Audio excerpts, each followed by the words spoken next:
So before we move on to the link layer, now that we have done routing, I wanted to go back a little bit and talk about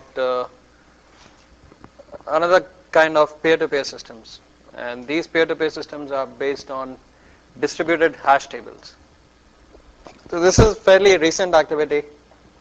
It started in the academic community, inspired by the success of various P2P systems. So when we looked at P2P systems earlier, what were the problems we saw that occurred with P2P systems? So what were the P2P systems we looked at earlier?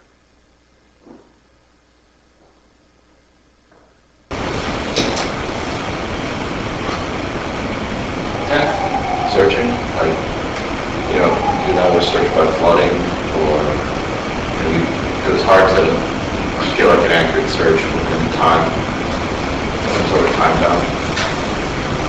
So searching was a problem, but if you had a system like, let's say, Napster,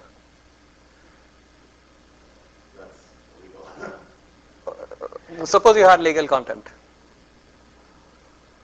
The problem with Napster is that searching is centralized, right? So you want to make a distributed system, but once you go to a distributed system, your search time is it's not bounded. You cannot predict how long it will take to search, and you can't. You're not even sure if you'll find the content if it exists on the P2P system. So we looked at things like GNU-Tela or Kazaa, where you do this flooding kind of search, and for performance reasons, your flood was restricted to a certain number of hops. Now, if the content that you're looking for was not within that range, you're not likely to retrieve that content. So these structured P2P systems were designed to address both of these issues. They were designed to be distributed systems, and also they were designed to give a good search time. So it could be either constant or bounded search time, and these systems are designed to be scalable. So a system like Napster is not scalable because if you have a central server architecture, then there's a limit to the amount of search requests that central server can process. So DHTs were designed to address these limitations. So what we'll do today is we'll look at what these DHT-based P2P systems are. What are the issues in designing a good DHT? So in principle, they look really good, but there are some architectural issues involved with designing good DHTs. Then there have been a number of different proposals of DHTs. They all sort of came around roughly the same time. One is called CAN. It's a proposal that came out from folks at Berkeley. CORD came out, people at MIT and Berkeley. Tapestry has come out of Rice University, Berkeley, and Microsoft Research. And all of them use this idea of consistent hashing. So let's see what the idea is. So now you have a peer-to-peer system. You want to locate some content in this peer-to-peer system. Now, if this peer-to-peer system is unstructured, then the simplest way to search for content is an expanding ring search. You ask your neighbors if they have it, you'll get the content. If the neighbors don't have it, then they'll ask their neighbors. And this expanding ring search keeps on going. And if your entire network has k copies of the content that you're looking for, and there are n nodes, then your expected search cost is going to be order n over k, or order n. So n is your number of nodes, k is the number of copies of the content that you're looking for. And if you search using this expanding ring search strategy, then you can prove that the expected search cost is order n.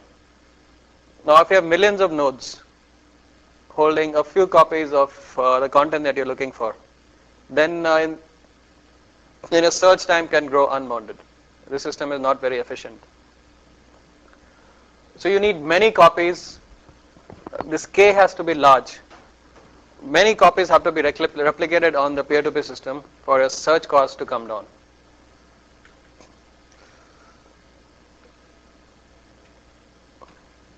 So the more the number of copies, the faster is your search. But it's not a very efficient system. So what these DHT based systems do is they have directed searches.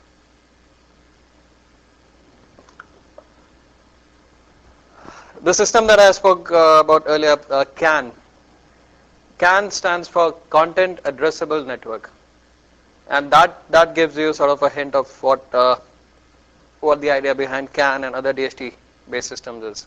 So in CAN, what you're going, or in any DHT system, what you're going to do is, depending on the content, specific nodes are assigned responsibility of that content. So either these nodes have a copy of that content, they cache that content, or they know where that content is located.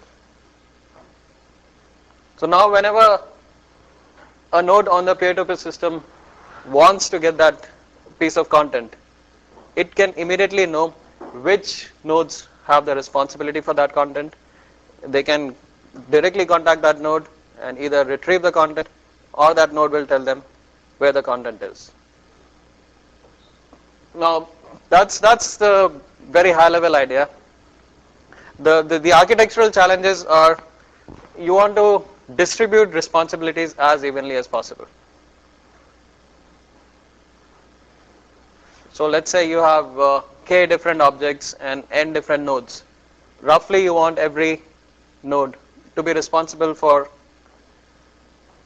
k over n objects. You want to load balance the whole system, and you want to do it in a completely distributed manner. Yeah. I'm sorry?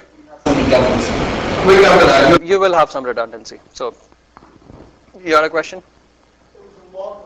I was going to say, isn't this model open to denial of service attack if one node is responsible for a certain amount of content? So if you have Redundancy, then you avoid that denial of service attack.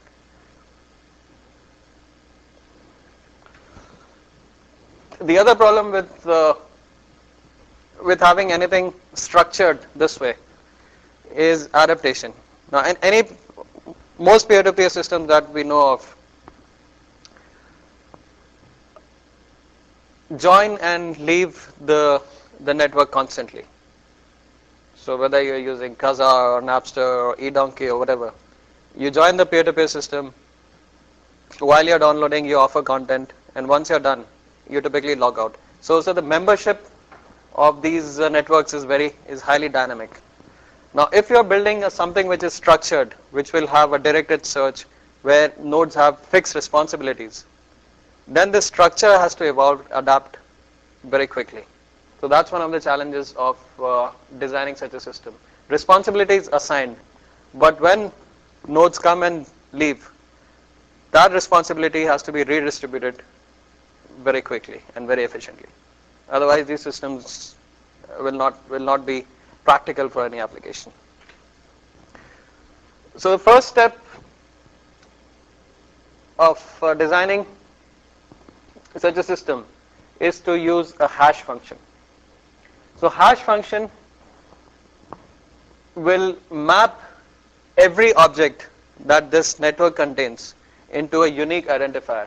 So suppose you're looking for 4119 nodes.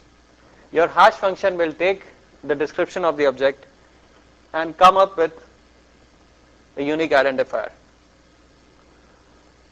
Now, the range of the hash function is now distributed amongst all the nodes in the network.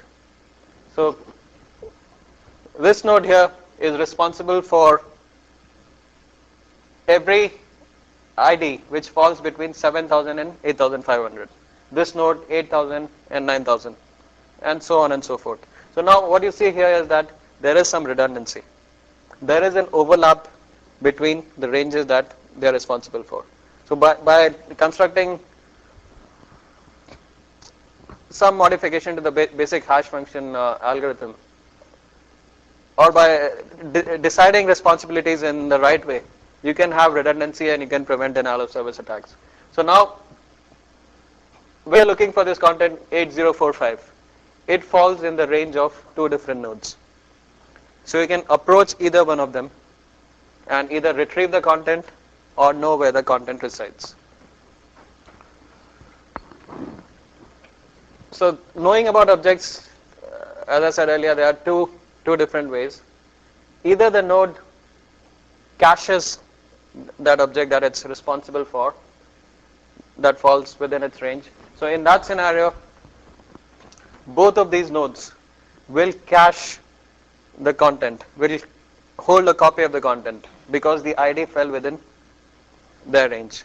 In the other scenario, both of them know where in the network that object resides. So whenever a new object is added to the network, what you have to do is you have to update the distributed directory.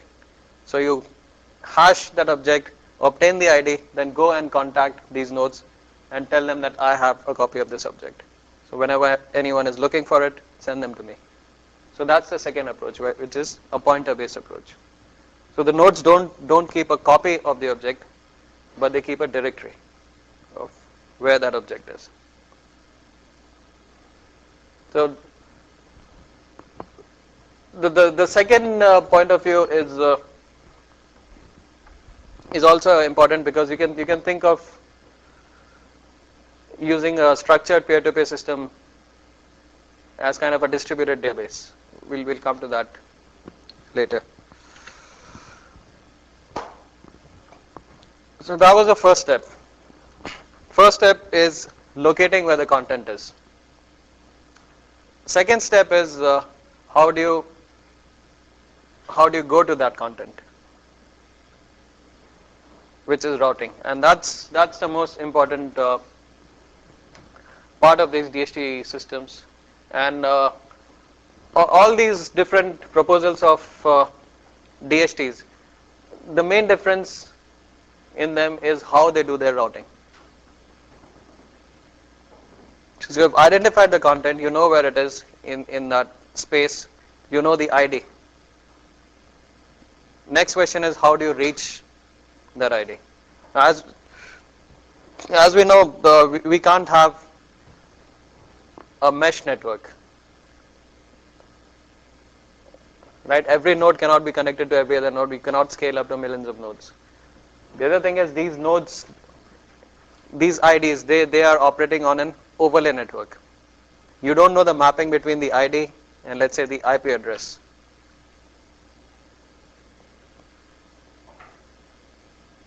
Right? Do you see the problem of approaching the node with a particular ID? Let's say you have millions of nodes, millions of IDs, and you come up with that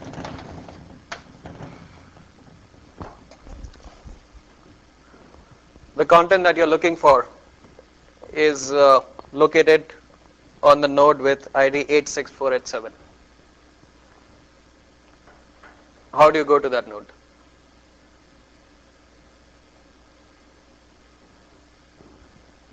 Well, if you're doing it on the internet, you need the IP address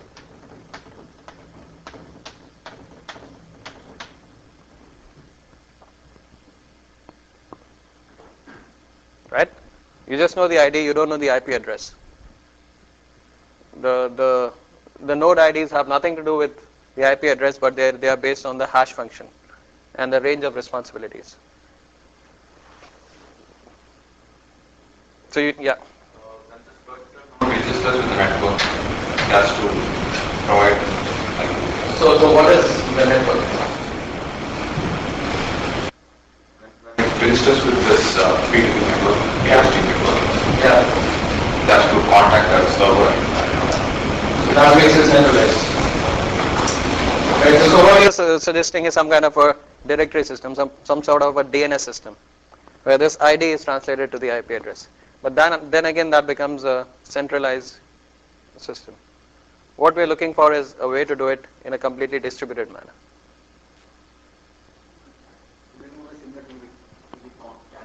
Initially, when you have host of registration routers, depending on the range of IP addresses that the routers are handling, or it gives you an IP address based on the name. Right, so the Canada system You had that hash function that gave you the range of addresses served by the particular router, but you also had knowledge of every router. We are a very small network. You had the translation table available at every router, the IP address of every router available for every range. Yeah. Might use some sort of routing where you route between nodes participating in this network in much the same way you would IP routing. So you route basically IPs. Yeah. So that is the answer. You don't have a fully connected network and you don't have a directory kind of system. But what you do is you route based on the IDs. And what these systems do is every node does not keep track of all the mappings. It's not scalable that way. But every node has to keep track of some of the mappings. So every node will have some neighbors, like in any IP network, and it can talk directly to those neighbors. Those neighbors in turn will have some other neighbors, and the routing is designed that every hop that you take reduces your distance to the ID, so that eventually you will reach the node that you're trying to reach. And what we'll see is how these how this routing is achieved in these different networks. So the challenges is that the number of neighbors that each node keeps track of, it should not scale with growth in the overlay participation. So if you have n nodes, the number of neighbors that you need to keep track of should not be order n. Again, you run into scalability issues. If you have a million nodes, you don't want million or million over 2 or million over 10. You want something which is small and tractable. The DHT mechanism should be fully distributed. So you don't register with one particular node, a server, your IP address and ID when you join the system. So this information should also be completely distributed. And the adaptation should be graceful. So when a node joins or leaves, the redistribution, the repartitioning of the range space, that should occur in a fully distributed manner. And so what we're going to do is we'll look at case studies. I probably won't have time to go into details of pastry and tapestry, but we'll look at CAN and CORD, how they organize the system, how the routing is done, how the adaptation is done. And that will give you a flavor of these DHT based systems. So there are three important questions with any DHT based system. One is, how is the hash space divided evenly amongst nodes? So why do you want to divide the hash space evenly? Yeah. To achieve load balancing. So to achieve load balance, you want to divide the space as evenly as possible. Second question is, how do you implement routing between any two pairs of nodes in this overlay network? And third is adaptation. When nodes join or leave, how is the routing and distribution of responsibility repartitioned. So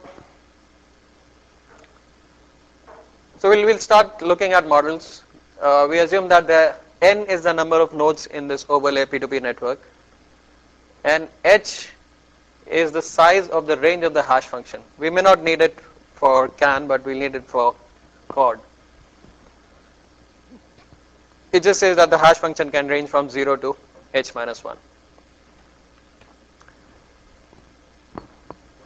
So in CAN, the hash value is viewed as a point in a d-dimensional Cartesian space. So what that means is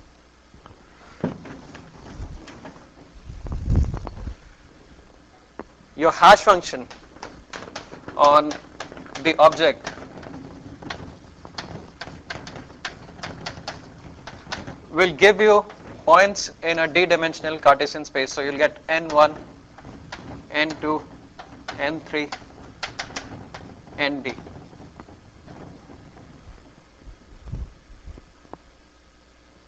So your hash function operates on the object and gives you d different values, and those d different values, you imagine them to be a point on a d-dimensional Cartesian space. So in 2 dimensions, it's simply a point in a plane.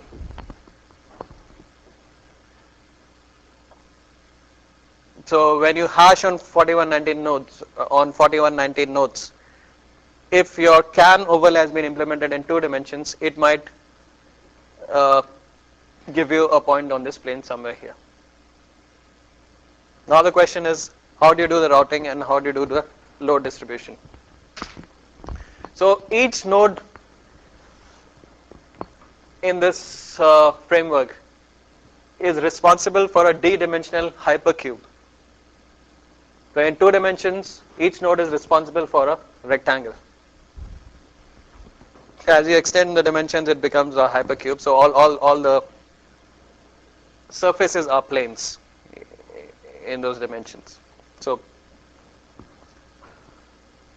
2 nodes are said to be neighbors if they touch each other at more than 1 point. So in this system, nodes 1 and 6 are neighbors, but nodes 3 and 4, they are not neighbors, because 3 and 4 touch each other at only 1 point. So to call them neighbors, they have to touch each other at more than 1 point. So they should have at least 2 common points.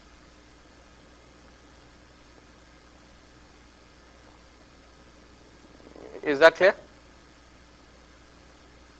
I mean, diagonally touching nodes are not considered neighbors. They at least have to share 1 common side. Yeah. In this system, there is no overlapping. You can build overlapping by having multiple hash functions. You can have sort of multiple realities. The other thing is for resilience or to prevent denial of service attacks, what you can do is you can replicate content of your neighbors. So if I'm 1, my primary responsibility is whatever is assigned to 1. But I also replicate what's given to 3, 6, 2 and 4. And that is used only if any of these neighbors fail. So at the first cut, there is no overlapping of the hash function, but you replicate contents of your neighbors, contents or responsibility. When any of them fail, then you can provide the answers. And this d-dimensional space wraps around according to the range of the hash function. So this square 7 is a neighbor of 8. If you wrap it around, 7 will come here. So 7 is considered a neighbor of 8. And this is, I mean, mathematically is very simple. You just look at any point modulo the range of the hash function. So they wrap around, 7 and 8 are neighbors.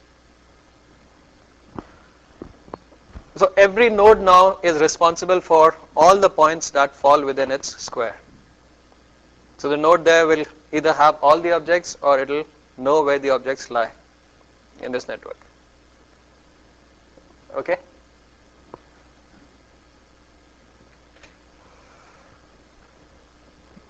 So how does CAN do routing? Suppose node 1 has launched a query and it wants to get some content which is located here in the region covered by node 8. In the CAN framework, node 1 is aware of only its neighbors. So it knows the identity, the location of its neighbors. So node 1 knows about node 2, it knows about node 6, 3 and 4. So it will have the ID to IP address translation. Or it has some means of talking to them directly. But it has no idea where it is, what its IP address is. But somehow it has to reach 8. And the way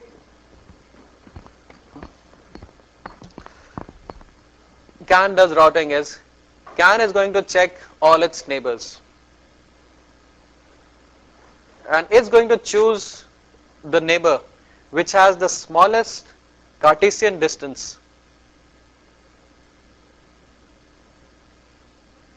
from the neighbor center to the point. So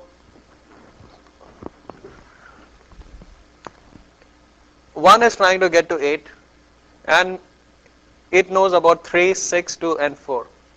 The point lies here.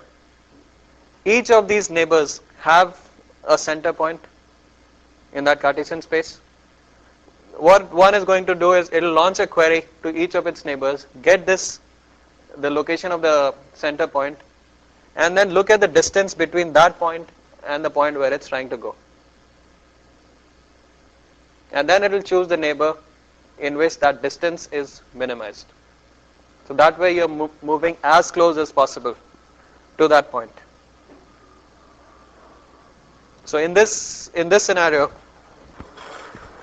node 2 is closest to the point that you're trying to go, because node 2, since these squares wrap around, node 2 also exists here, and this distance is smaller compared to, let's say, this distance or this distance.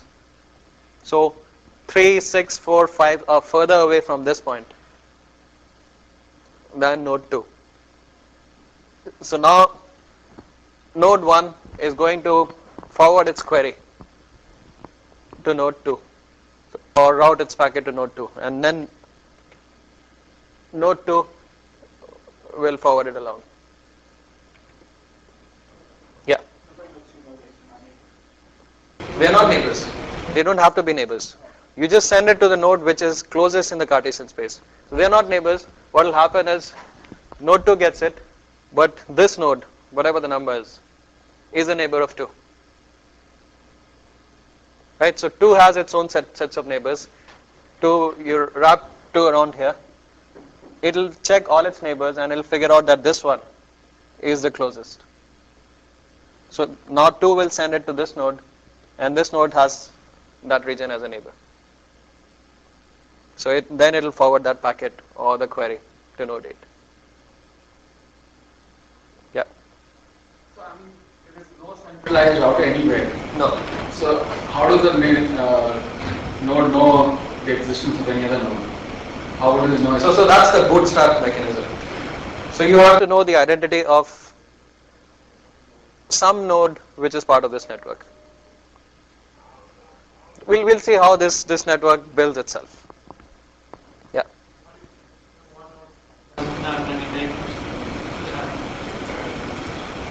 Once you join the network, then you have neighbors by definition.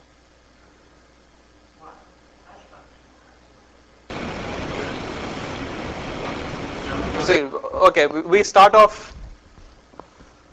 No, hash function is not deciding the region. What the hash function is doing, it's deciding what objects fall within your region. The hash function is not deciding what region you're covering.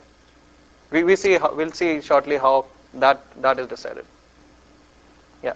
In this case, 1 and 4 is 1 So and you 4. can go to 4. No, 2 and 4. No, 2 and 4 are not symmetric because see, neither 4 nor 2 know the center point of 8. See, this region could extend this far. Neither 4 nor 2 have any idea. All they know about is the location of this point. Since this point is low down here, it's closer to the center of 2 than the center of 4. If this point was here, if this point was here, then one would have sent it to 4 because this distance is smaller than this wrapped around distance.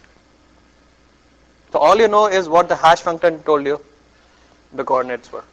You don't know the location of the center point of the node. Yeah. What really is the hash function doing here? Hash function is giving you hash from the object and it will give you a point in the space. You hash another object and it will give you another point. Then you have to somehow reach. But aren't they discrete values? I mean, discrete values that you cannot have, right? So once it falls in a particular square, what is it supposed to do then? It goes Then you try to reach that square. a particular coordinate square. You try to reach the node which is responsible for that square. And the way you do it is successively choosing the neighbors which minimize the distance between their center point and the hash value. That means nodes need to know what the center of their region. Their region and their neighbors. Yeah. I mean, by definition, you have to know what you're responsible for. Yeah. Is some node responsible for each and every square? Yeah. Some node is responsible for each and every square. So so let's see how the node insertion works. So initially this network has only one node. So then in that scenario that node is responsible for the entire space. And now you successively start adding nodes and you're going to partition the space. So now let's assume that a number of nodes have been added. Now to join this network, you find some node which is in the overlay network. So somehow by some bootstrap process, you know one node which is in the network. What you're going to do is you choose a point in the space uniformly at random. So you come up with a random number, you choose any point which falls in the space randomly. Now by asking the node which is already part of CAN, which is already part of this network, you inform the node that is currently cover the number that you came up with, that I'm going to use part of that space. So now this node, so what happens here is that the fresh node chose a point, a random point which fell here. Okay, this portion of the space is currently covered by node 2.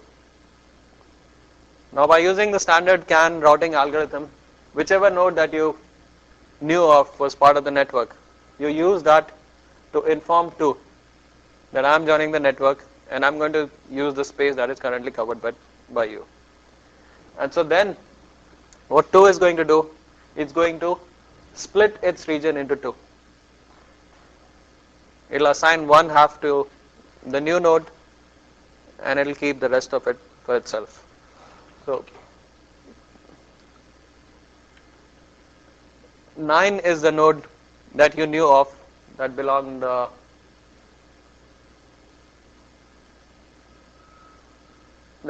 in the network. So you contact 9. Oh, sorry. 2 is the node that you know of, and 9, your point fell here. So, but by talking to 2, you're going to inform 9 that I'm going to join the network, and then 9 is going to split its region and assign half to you. Yeah. I'm not clear as to how can you fall within region. I mean, like So hash function gives you coordinates. N1 and No. all of them are going to fall in at one particular point in the Hash function operates on objects. They don't operate on nodes. See, there are two different things. These are all objects. So these are, let's say, files. Okay? Hash function operates on these files. Nodes, you're not going to operate this hash function on any node or the IP address of the node or whatever. Nodes are responsible for ranges of these hash functions.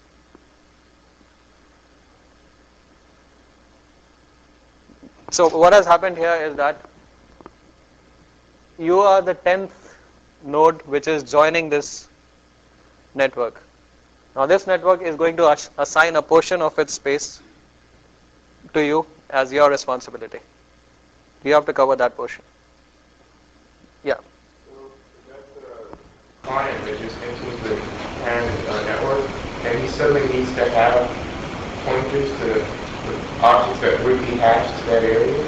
Yeah. So how does he get those? So that's what happens. See, 10 when it joins, it knows that 2 is part of the network. Okay. Now it chooses a random number which falls in the region of 9. So then it tells to, okay, tell whoever is covering this point that I'm going to join the network and assign half your space to me. So using can, 2 will direct 10 to 9, then 10 and 9 will exchange information. It will reassign whatever, 9 will reassign whatever it knew about this region to 10. And then 9 is no longer responsible for this region. But if you are hashing based on file, and file names could be any number of names on a particular file names could be different, so that means a node could exist in any place in this in the matrix. Because if you have file name X and it hashes differently than file name Y belonging to the same node, how does that happen? Same client having multiple files. So you probably came into the class a little bit late. In this framework, either these nodes keep a copy of the object or they know where that object is located. Okay? So node 8 either has a copy of all the files which hash here, or if those files are spread across the network, it knows where they are spread. You can implement it in two different ways. Yeah. For 2 to get to 9, so 2 uses, so like when we talk about IP networks, a router would use its physical links in order to like push a hash. In this case, it's using an IP address as a link. So this is an overlay network. It's operating on top of some other network. What you assume is that you have a way of talking to your neighbors using the underlay network. The underlay network could be the IP network. So one knows, let's take IP networks as an example. One knows the IP address of node 6. It knows the IP address of node 3, node 4 and node 2. So then they can talk directly using whatever routing IP uses.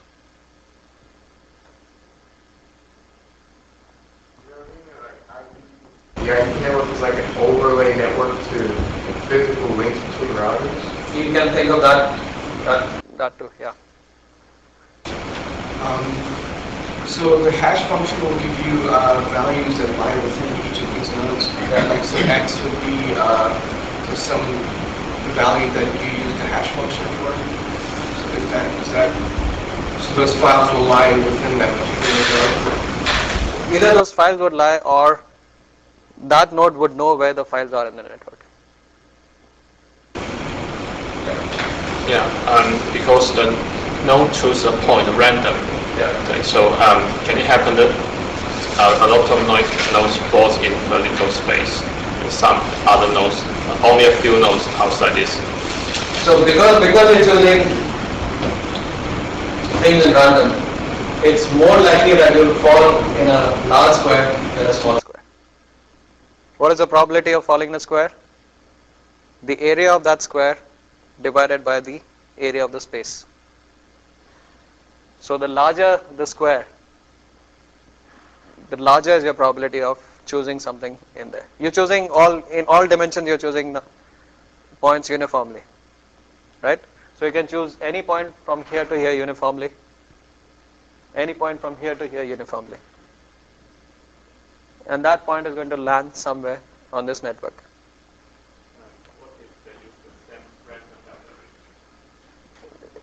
If they use the same random algorithm, but it's a uniform random number generator, right? They're operating independently. You have to assume that they choose it independently. If they're using same random generator with the same state, Of course, it won't work. But those are sort of details we are not very concerned with. Because you choose things at random, this thing in fact load balances very naturally. So what's load balancing here? The amount of load that a node has is proportional to the area that it's covering. Because anything that is hashed to this area is the responsibility of this node. Now because you choose these numbers or these your region as you enter the network at random, you're more likely to hit a region which is covered, which is a large region currently. If now suppose a new node enters and it's choosing the number randomly, then is it more likely that it will fall here or here? The random number. It's more likely that it will fall here because there are more choices available here compared to this node. So it's more likely to partition this node as compared to this. So the load balances naturally because of this, the way you join this network. In this case, how does the node 7 update information How does the node? See, node 7 is a neighbor of 9. about when 10 joins? So 9 will give all the information. But 7 itself has to update. Yeah, so 10 is going to contact 7. See, 9 knows about 7. So it gives all the information that 9 has to 10, and 10 contacts 7. They exchange information and things become consistent. So that's what happens when you insert a node. What happens when a node leaves? How are you going to redistribute the responsibility? That's the second part. So the most critical thing is that you have to maintain the underlying hypercube or cube structure.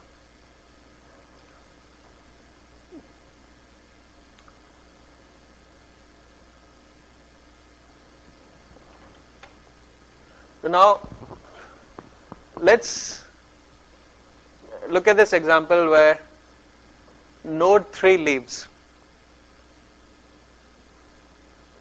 If node 3 leaves, which of the nodes 4, 2 or 5 should get the responsibility of what 3 was holding?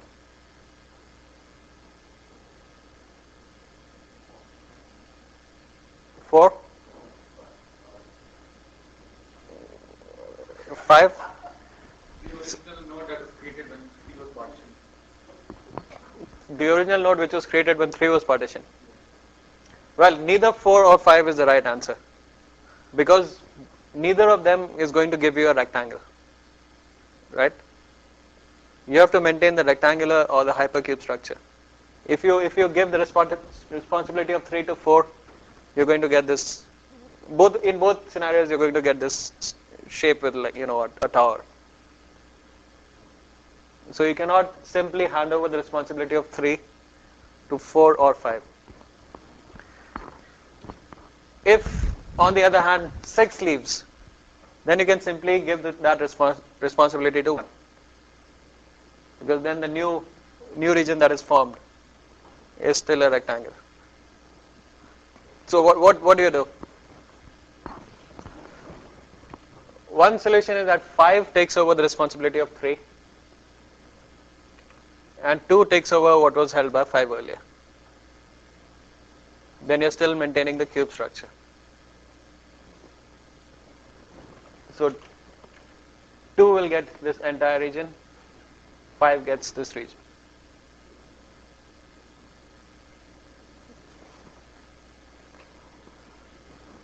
And you come up with a solution like this. Algorithmically, what you do is you view the partition of the space as a binary tree. All the leaves of the tree here represent regions which are covered by the overlay nodes. So all the leaves here, 1, 6, 12, 11, 14, 7, all of them are representing regions in your original space. All the intermediate nodes represent split regions. So look at this intermediate node which is above 1 and 6. So where is 1 and 6 here? 1, 6. And the intermediate node above that is a split region. So that means this region which is combined between 1 and 6 was split to assign responsibilities between 1 and 6. So there was one split which gave region 1 and region 6. So any intermediate node is refers to a split region. So now look at this intermediate node. This was split to give 12 and the region covered by both 1 and 6, which is this intermediate node. So is the structure of this binary tree clear? All the leaves represent regions covered by nodes. All intermediate nodes represent split regions.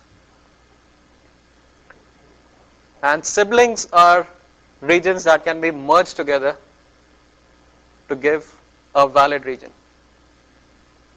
Yeah.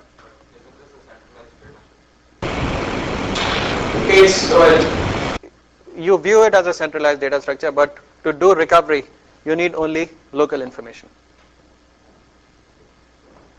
So I'll explain how the recovery works. Yeah.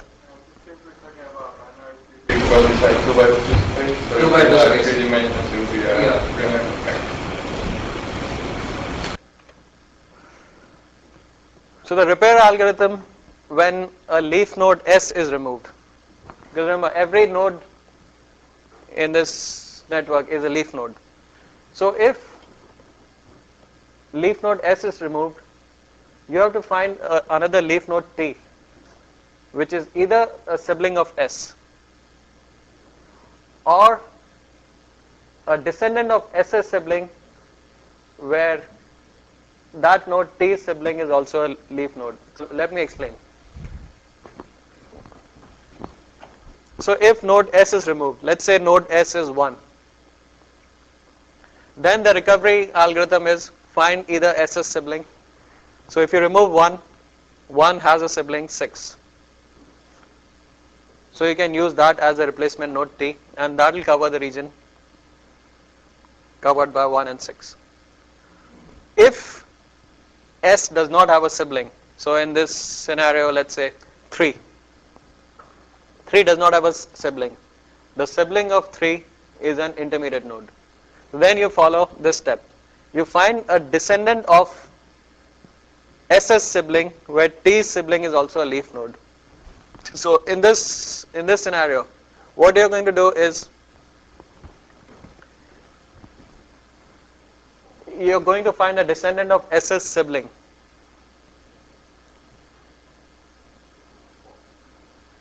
where that descendant also has a sibling which is a leaf node. So the first one there is either 5 or 2. 4 does not qualify because 4 sibling is not a leaf node. So you look at descendants of 3 sibling here, go down and you see that you can choose either 5 or 2, and that node T is sent to the area where the sibling would be. Yeah.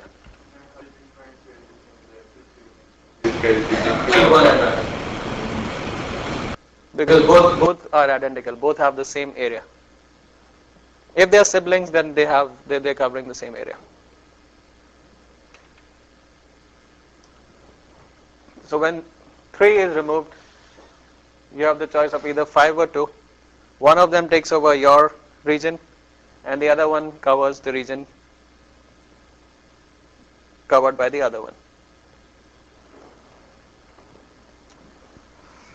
Let's look at chord. Chord is, yeah, you got a question? Is it like almost like balancing AVL trees almost? Is it like tree balancing? It's sort of like a balancing. So in chord, these nodes are assigned one-dimensional IDs. So you don't have a d-dimensional ID either for a node or an object.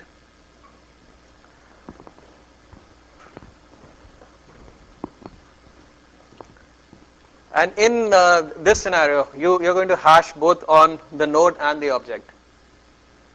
In CAN, when you are assigned an area, you didn't use the hash function apart from locating that area. Here, you're assigned an ID which is a result of the hash function on the node or the object. And the range covered by a node is up to all the objects which are hashed from that node to the previous node in the network. So in this network, everything from 874 to 3267 will be covered by the node 3267. Everything that is hashed in this chord is, in this arc, is the responsibility of 3267. Everything in this is the responsibility of this node, and so on. So this arc plays the role of the cube in CAN.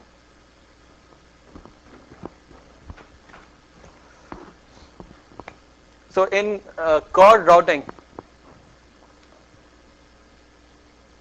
each node also keeps a list of neighbors. And if a node S is trying to reach a node T, then this node S is going to send that message to the neighbor that is furthest away from S in the clockwise direction without overshooting T. So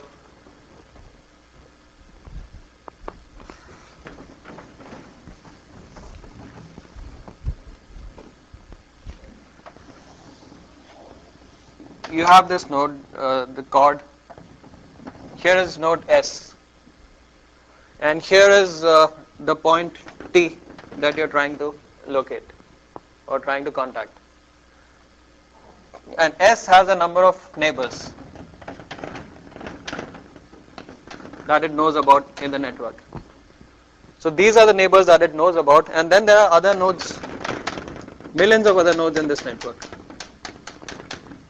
So the crosses are the neighbors that it knows about, the dashes are the nodes in the network that it doesn't know about.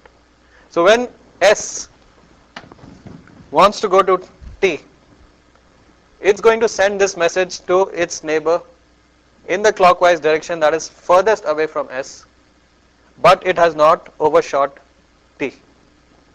So it's going to send the message to this neighbor. It won't send the message to this neighbor, but because this neighbor is going to overshoot T in this chord in the clockwise direction. And then this node will follow the same procedure. And by doing this repeatedly, you can reach any of the nodes in the chord in a bounded number of steps. So you have, again, millions of nodes in this network, but the number of neighbors that you have is very small. Yeah. To know that's nature. Yeah. How are they with defining these networks? We'll come to that shortly. So the requirement is that each node in S must know about the next node that exists in a clockwise direction. That won't give you very fast routing. It'll let you reach every other node because you know the next neighbor in the clockwise direction. That neighbor knows the next neighbor, and so on and so forth. So that gives you a way to reach every node, but it's not very fast. So in chord routing, what you do is a neighbor, a node T is a neighbor of S if S is the closest node to T plus, T, we're looking at node T and we're trying to identify neighbors S. So if S is closest to T plus 2 raised to I for some I, then it becomes a neighbor of T. And the finger table is constructed for all values of I until you go around the circle. So the finger table is your set of neighbors. So what we are looking for are neighbors of node 67. So you choose I equals 0. 67 plus 2 raised to 0 is 1. And the node that is closest to 67 plus 2 raised to 0 is 72. So that's your neighbor for I equals 0. For I equals 1, again it's 72. I equals 2, again it's 72. I equals 3, it becomes 86 because you have overshot 72. 67 plus 8 is 75. So you have to look at the node closest in the clockwise direction of your ID plus 2 raised to I for some I. So for 3, the neighbor becomes 86. 4, again neighbor is 86. For 5, the neighbor becomes 1. For I equals 6, the neighbor is 32. And I equals 7, then we have come around the circle. So in this scenario, the neighbors of 67 are 72, 86, 1 and 32. Nodes 8, 87 and whatever else is there in this network, they exist, but 67 has no idea about them. So 67 will know about the IP address of 72, 86, 1 and 32. So it will know of a way to directly contact them. And because you're doing it in this manner, you're choosing nodes in this manner, you can argue that to reach any node T from this particular node, by choosing the neighbor which is furthest away, you're cutting down the distance at least in half. So in log n steps you can reach the node, worst case. By contacting the neighbor, you're going to cut down the distance between you and that node by at least half by choosing any of these neighbors which are located on the chord. And by choosing it in this manner, you're distributing these neighbors.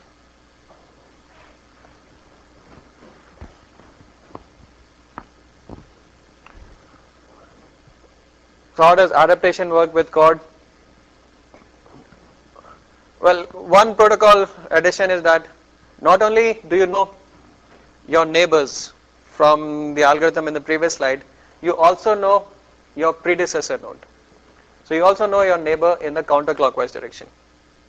So 72 will have its set of neighbors, but it also knows about 67. Your immediate predecessor in the chord, you know about. So again, a node is going to select its ID by some bootstrapping process, and then it finds some node in chord.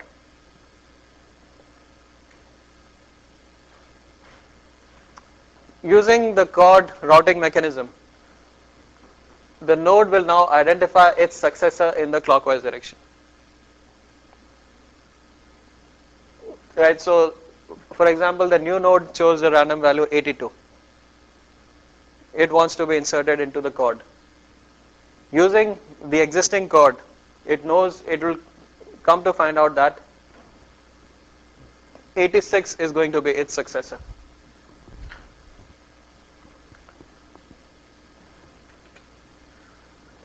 So now what's going to happen?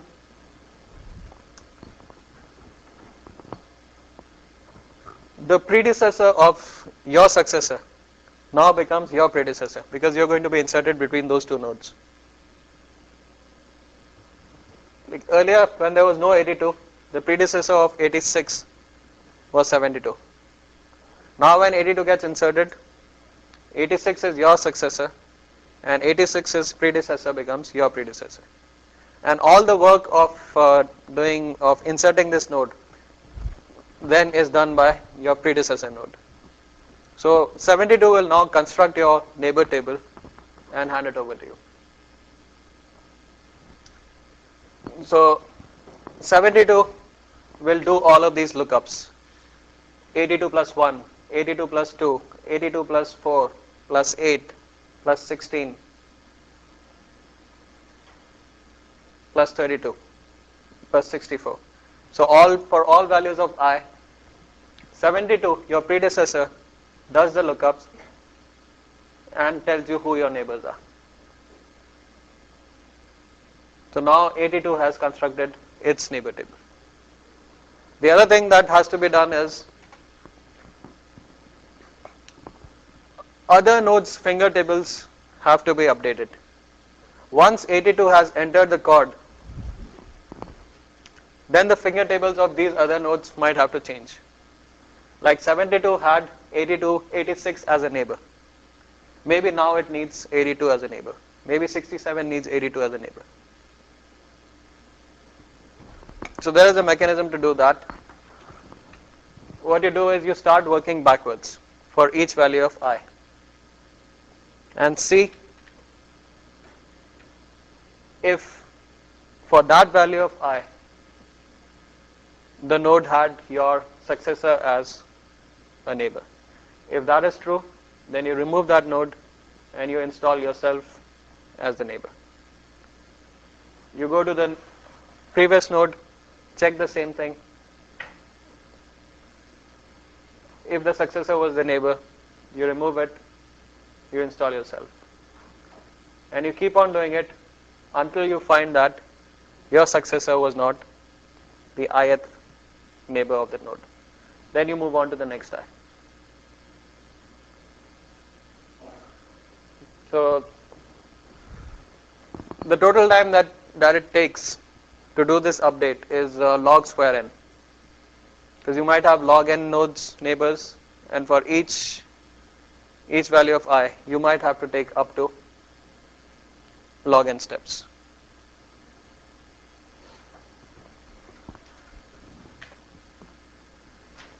And when a node is removed, when a node leaves code, similar process is that. For each value of I, you start working backwards and you reinstall your successor until you no longer need to do it. So that was code. Let's skip pastry and tapestry, similar ideas.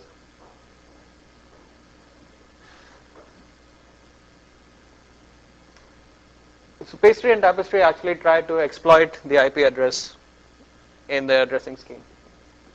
We won't go to any details. Just as a recap, in CAN your routing is done in a d-dimensional space. In CORD your routing around a circle. Yeah. In D, How big is, yes, so you choose D. According to the performance that you're looking for. Let me show you.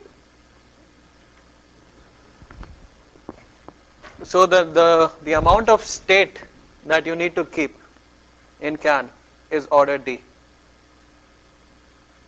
So roughly the number of neighbors that you'll have is the dimension of the space. The route path length is D n, where n is the number of nodes raised to 1 over D divided by 4. So now here's where the trade-off comes. the larger you keep D, the smaller is going to be this value. But then the constant that is multiplying is going to increase. So D gives you a way to trade off these different performance metrics. If you want your route length to be short, given depending on n, what you expect n to be, you choose the route right D. And similarly, the cost of adding a node and removing a node depends on D here. For the other schemes, it depends simply on n. Now you can set D to be log n over 2, and then the complexity of CAN becomes the same as chord in terms of the number of hops that you have to take or the add complexity. The remove node complexity in CAN is not predictable because you don't know which node you're going to remove, whether it has a sibling or not. And you don't know how deep you have to go, your descendants, to find a node which is removable. But these are sort of the computational and state complexities of the different mechanisms. So D is not fixed. You choose D according to what you're looking for.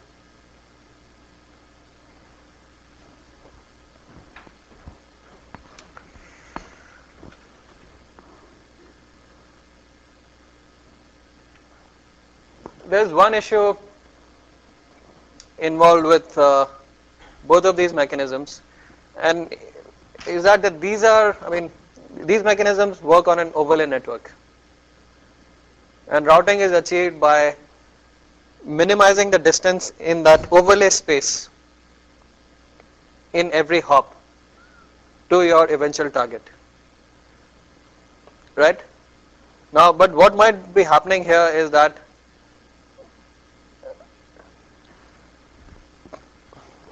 this hop, which is taking you closest to the target here, in fact, in the underlay network might just be a node which is attached right next to your LAN. Whereas this neighbor might be attached to the LAN which is next to this node in the underlay network. When you move to this overlay network, you move to this space, you're going to lose all information about locality and the underlay routing. So whereas your number of hops are getting minimized in the overlay network, your physical distance may not be getting minimized.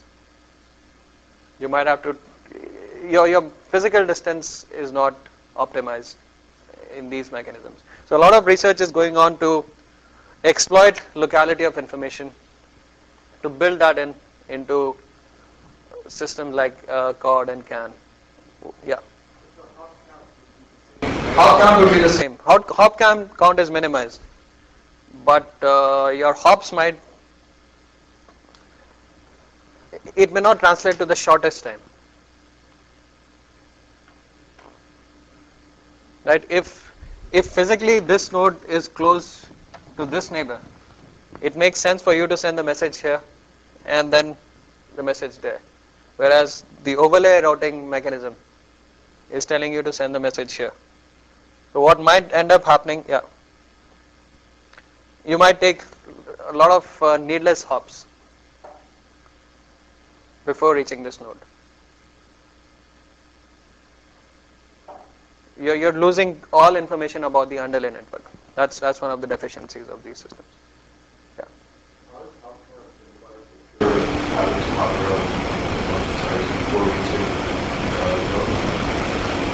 You mean in the overlay network or the underlay? In the overlay network, hop count is getting minimized, but that need not correspond to the shortest distance. So in the underlay network, hop count is not minimized at all, but it may not be minimized. So your logical jumps here are getting minimized, but underneath that logical jump, you might be taking several unneeded hops.